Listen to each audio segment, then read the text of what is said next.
भाई मैं बोल रहा हूँ अभी नेक्स्ट टाइम से अगर मेरे को कॉल किया ना या कुछ भी पूछा कि यस बैंक के साथ क्या करना है फिर देख लो। मैं अभी फाइनल बोल रहा हूँ, यस बैंक को तुम लोग कल ही। So hey guys, welcome to a new video. इस वीडियो में हम बात करेंगे सबका फेवरेट स्टॉक, मतलब रिटेलर्स का दिल का सबसे प्यारा स्टॉक यस बैंक के बारे में।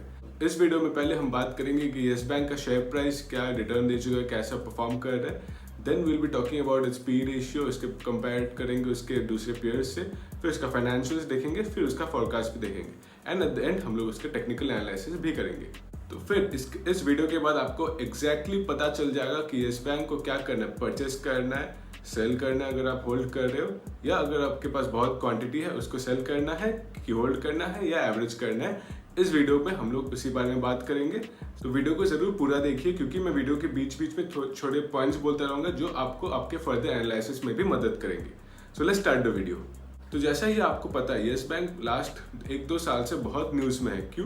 क्योंकि उसके एनपीएस बहुत ज्यादा इंक्रीज हो गए थे और उनके मैनेजमेंट इश्यूज की वजह से भी उनका शेयर प्राइस बहुत डिक्लाइन कर रहा था, बिकॉज उनका company was not performing as well as other private banks. ये तो आपको पता ही होगा, मैं हिस्ट्री के साथ ज्यादा बोर नहीं करूंगा आपको, बिकॉज यस बैंक इतना बातों में सबको सब कुछ ऑलरेडी पता है। सो बात करते हैं मेन बातों पे। मेन बात यह है कि रिसेंटली अभी एसबीआई ने स्टेक ले लिया है of Yes bank of 48%, right. और आपको ये भी पता होना चाहिए कि एलआईसी का भी स्टेक है ऑन यस बैंक अराउंड 4.99%, अब 5% ही पकड़ लो। सो कंबाइंड इसका स्टेक अभी कितना हो रहा है एलआईसी एंड एसबीआई का टोटल इट्स अराउंड 53%। जैसा ही हमें पता है 51% से अगर होल्डिंग ज्यादा है तो हम उसे एक पब्लिक सेक्टर भी बोल सकते हैं। फर्दर फ्यूचर में हम कोई भी मर्जर भी एक्सपेक्ट कर सकते हैं। तो ये हो गया होल्डिंग का बात। अभी अगर हम लोग उसका शेयर प्राइस देखें, अगर आप उसका डेली देखो तो daily around 3-4% move is not a big thing in Yes bank अभी। हालांकि 75% ऑफ द स्टेक जिनके पास पहले से स्टॉक थे ऑलरेडी लॉक इन में है, फिर भी इतना मूव आ रहा है। देन यू कैन एक्सपेक्ट कि कितना वॉलिटिलिटी हो सकता था अगर गवर्नमेंट ने 75% लॉक नहीं किया होता तो।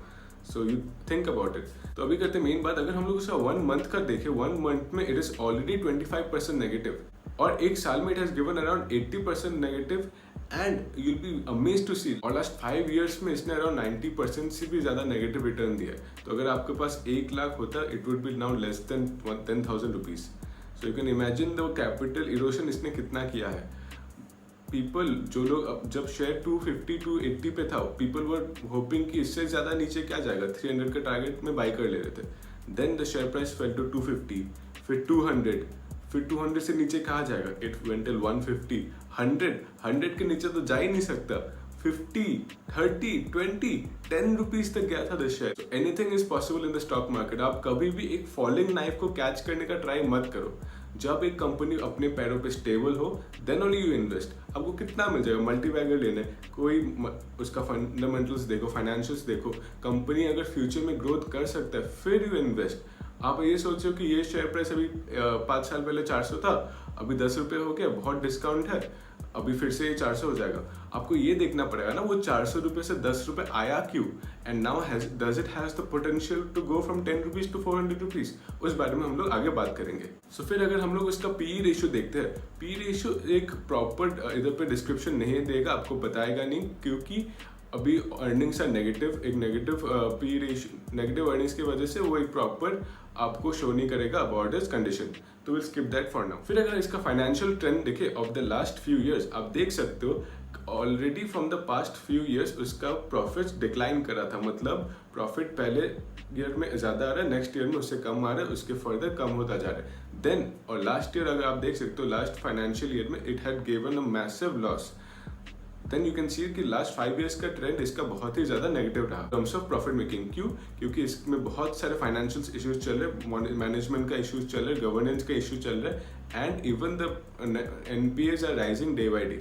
एंड और एक बात अगर मैं आपको हाईलाइट करूं, अभी जो रिसेंट बैंक्स का मॉनिटरम इशू है, Yes bank hasn't disclose anything about the मॉनिटरम।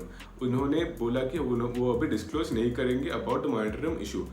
This can be also a thing to keep in mind while investing in Yes Bank. Now if you look at the holdings, मतलब किसने कितना percent hold किया है Yes Bank में, आप देख सकते हो प्रोमोटर का होल्डिंग 0 हो गया। प्रोमोटर्स ने धीरे धीरे अपना सारा पैसा निकाल लिया है, first point. Second point, you can see कि अभी रिटेलर्स का होल्डिंग थोड़ा कम दिखा रहा है, बट अगर आप थोड़ा लॉजिकली सोचो, ये आपको कोई और बताएगा नहीं, लॉजिकली अगर आप सोचो कि यस बैंक में रिटेलर्स इतने ज़्यादा थे फ्यू ईयर्स बैक और फ्यू मंथ्स बैक, अभी सडनली कम क्यों हुआ? कम इसलिए हुआ कि FPO जब आया, अगर आपने FPO का वीडियो नहीं देखा, I already made the video of Yes Bank FPO, you can check it out, मैं लिंक डिस्क्रिप्शन में दे दूंगा। Let's come back to this. अगर जब FPO आया था तब it came at around 12 rupees price. तो 12 रुपीज़ प्राइस में फॉरेन इंस्टीट्यूशंस ने, बड़े प्लेयर्स ने इतना ज़्यादा एंटर किया उसमें, एंटर करने की वजह से they got it at a less price, उन्होंने ज़्यादा पैसा लगाया कम अमाउंट पे, तो उनका होल्डिंग ज़्यादा हो गया। पर ये इसका ये मतलब नहीं ना रिटेलर्स ने बेच दिया इसलिए कम हो गया। रिटेलर्स अभी भी है, बट उन्होंने ज़्यादा प्राइस पे एंटर किया था तो उनको क्वांटिटी ऑफ शेयर्स कम मिला, और इन लोगों ने कम प्राइस पे एंटर किया तो उन्हें क्वांटिटी ऑफ शेयर ज़्यादा मिला, राइट। तो इसीलिए उनका होल्डिंग अभी ज़्यादा दिखा रहा है। बट यस बैंक में रिटेलर्स बहुत सारे, रिटेलर्स का क्वांटिटी यस बैंक में इतना है कि, और लोगों का इतना होप है यस बैंक में, that people are going crazy for Yes Bank. और एक मजे की बात आपको मैं बताता हूँ, ये आपको शायद कोई और बोलेगा नहीं, अभी आप देख सकते हो बहुत सारे बैंक्स फंड रेज कर रहे हैं। फंड रेज कैसे कर रहे हैं? अभी रिसेंटली ICICI ने फंड रेज किया, हाउ? थ्रू QIP, मतलब क्वालिफाइड इंस्टीट्यूशन से। तो उसमें आप देख सकते हो उन्होंने उनसे फंड रेज किया, बट यस बैंक ने उनसे रेज नहीं किया। यस बैंक ने स्पेसिफिकली FPO किया, मतलब उन्हें पता है कि public are still interested in Yes Bank, लोगों को फिर भी यस बैंक लेना है, नो रिगार्डेड कि उनका पास्ट परफॉर्मेंस इतना बुरा रहा, शेयर प्राइस 400 से 10 रुपए आ गया, फिर भी लोगों को लेना है। अगर एक इंसान को कुछ खरीदना है, सेलर को पता है ये दूसरा कोई खरीदेगा नहीं और ये आदमी पागल बना हुआ है, इसको लेना ही है, तो वो ऑब्वियसली आपको बेचेगा ही, राइट। तो उनको पता है अगर आपको लेना है हम देने को तैयार है। सो वही इशू हो गया अभी यस बैंक में। पीपल, अभी होता है ना कुछ चीज़ की, अगर कुछ चीज़ बहुत न्यूज़ में है, बड़ा बात हो रहा है, देन पीपल आर ऑब्वियसली वही यही उसके बारे में बात करेंगे, उसके बारे में बज़ रहेगा। पर ये बात नहीं है ना, जो चीज़ बज़ में है वो चीज़ अच्छी है, राइट। पर्सनली जो कुछ भी बज़ में रहता है, मतलब जो कुछ भी ज़्यादा न्यूज़ में रहता है, मैं उन स्टॉक्स को थोड़ा अवॉइड करना प्रेफर करता हूँ, क्योंकि उसमें बहुत सारे फेक न्यूज़ेस आने के चांसेस है। तो इसीलिए आप भी थोड़ा ऐसे कंपनीज को अवॉइड करो। क्या मिल जाएगा? एक मल्टीबैगर अगर मिस भी हो गया, यू आर गेटिंग 10 स्टॉक्स जो अच्छा रिटर्न आपको 10 ईयर्स में दे रहे हैं। आपको कौन सा बेटर रहेगा कि आप 10 में गवाओ और 1 में कमाओ, कि आप 10 में कमाओ और 1 आपका अच्छा नहीं हो, राइट। तो आप उस रेशियो के हिसाब से अपना देखो, then you invest in the stock market. फिर अगर हम लोग म्यूचुअल फंड्स का होल्डिंग देखें, म्यूचुअल फंड्स भी अपना होल्डिंग इसमें डिक्रीज कर रहे हैं। अभी the blind person can also tell that yes bank we should invest or not and what should be its future prospect, उसके बारे में मैं आपको एंड में भी बोलूँगा कि when should we invest, so hold on to the end of the video। So अभी अगर हम उसका forecast देखें, forecast में दिखा रहा है कि yes bank अगर यहाँ से इस पॉइंट से अच्छा परफॉर्म करता है, it can give close to 400% of return in 1 year, मतलब 1 लाख को 4 लाख बना सकता है। But this is totally over ambitious, ये होना बहुत ही रेयर है। मैं जेन्युइनली अपना व्यू बोला, ये होना बहुत ही रेयर है। अभी हो सकता है कि मैं बोल रहा हूँ ये अभी ये शेयर प्राइस अराउंड 40-50 हो जाए, then you are watching this video and you are saying that ये क्या बोल रहे हैं, but at this point I don't think it's a good bet at all, क्योंकि people have invested in this share at 80 rupees, 60 rupees, 40 rupees, thinking that कि वो अभी फिर 100-400 हो जाएगा। नहीं हुआ ना, people have lost their money, so let the condition be stable, उसके बाद अब इन्वेस्ट करो। जब आपको कुछ पता है कि ये अभी बढ़ने वाला है, तब पैसे डालो ना, तब इन्वेस्ट करो। So what is the point of value investing, right. तो आपको गैम्बलिंग नहीं करना है, आपको इन्वेस्टिंग करना है। So before we move on to technicals, मैं आपको एक बेसिक मेरा व्यू दे देता हूँ on Yes Bank. Yes Bank का मेरा फाइनल व्यू है, मेरे को फिर से आप मत पूछो। येस बैंक मैं पर्सनली अवॉइड कर रहा हूँ, क्यों? क्योंकि ये ऑलरेडी बहुत रिटेलर्स का कैपिटल इरोड कर चुका है, एंड जब तक ये कंपनी अपने पैरों पे फुल्ली स्टेबल नहीं हो जाता है, अपना business fully functional in a proper private sector way में नहीं चालू करता, तब तक मैं स्टॉक में इन्वेस्ट नहीं करूँगा। क्यों नहीं करूँगा? क्योंकि एक सिंपल इन्वेस्टर को भरोसा नहीं आएगा when the company is not disclosing it's monitoring issue, उनका NPAs कंटिन्यूसली राइज हो रहा है एंड उनके गवर्नेंस में भी इशू है। ये मेरे क्राइटेरिया में फिट नहीं आता है of value investing, so I personally avoid.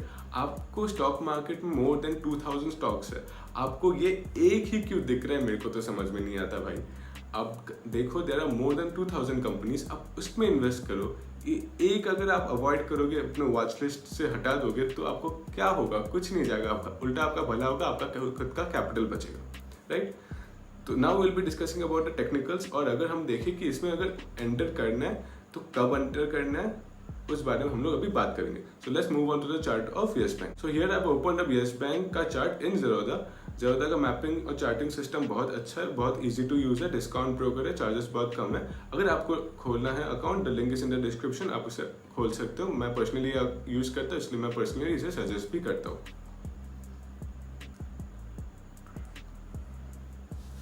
तो नाउ यहाँ पे अगर आप देख सकते हो मैंने बॉलिंजर बैंड लगा के रखा है. अगर आपने बॉलिंजर बैंड का वीडियो नहीं देखा है, link is in the description, आप जाके देख सकते हो. It's a very good basic technical analysis. मैंने बहुत सिंपल भाषा में इसे एक्सप्लेन किया है, आप जाके देख सकते हो.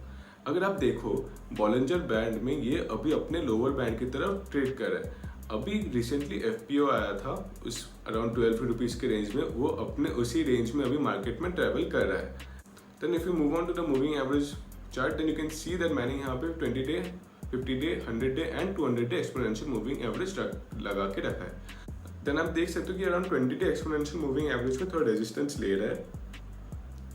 तो अगर क्या आपको एंटर करना है जब it gives a breakout from the 20 day moving average, आप ले सकते हो, but only for a short term. अगर आपको इसमें लॉन्ग एंट्री मारना है, आप इसमें टेक्निकली एंटर करोगे, उससे अच्छा है आप इसे फंडामेंटली स्टडी करो फिर एंटर करो. जब ये कंपनी एक प्रॉपर स्टेबल परफॉर्मेंस, मतलब बैंकिंग सेक्टर में प्रॉपर स्टेबल हो जाता है, उसके बाद आप एंटर करो. इसमें आप टेक्निकली भी एनालिसिस करके अगर आप एंटर कर रहे हो फॉर अ लॉन्ग ड्यूरेशन, आपको उतना बेनिफिशियल एंड राइट प्राइस नहीं मिलेगा. तो आप देखो, आप जब भी एंटर करोगे फॉर अ लॉन्ग ड्यूरेशन, आप देखो कि ये फंडामेंटली सही है कि नहीं, उसके बाद ही आप इसको लॉन्ग टर्म के लिए एंटर करो. राइट. सो आई होप मुझे और कोई नहीं पूछेगा कि यस बैंक में क्या करना है नहीं करना है. That's the final decision. Detail analysis हमने किया है. आपको आई एम श्योर कि आपको बहुत कुछ सीखने मिला also how to do analysis. So further अगर आपको कोई भी क्वेश्चन है on Yes Bank, you can put it in the comment section, मैं उसको पर्सनली रिप्लाई कर दूंगा. So that's it for the video. अगर आपने यहाँ तक देख लिया then do hit the like button, और अगर आपको ऐसे फर्दर कंपनीज का एनालिसिस चाहिए and stock market related videos चाहिए, then consider subscribing to this channel. So मिलते हैं आपको अगले वीडियो पे.